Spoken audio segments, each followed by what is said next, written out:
Welcome to Divine Timing Meditations.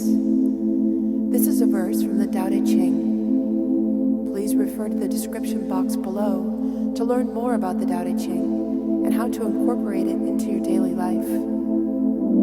The relaxing music here will continue for a few minutes after the verse is read aloud.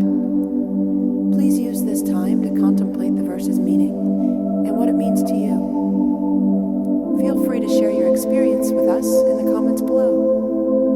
And while you're here, please subscribe to our channel to get notified about all of our self-discovery content.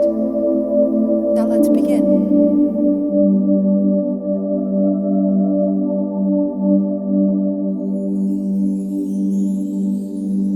Verse 66 of 81, Tao Te Ching.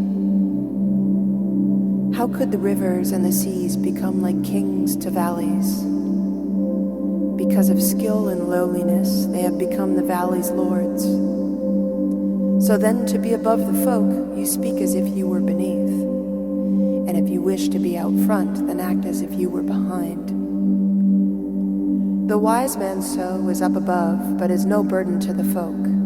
His station is ahead of them to see they do not come to harm. The world will gladly help along the wise man and will bear no grudge. Since he contends not for his own, the world will not contend with him.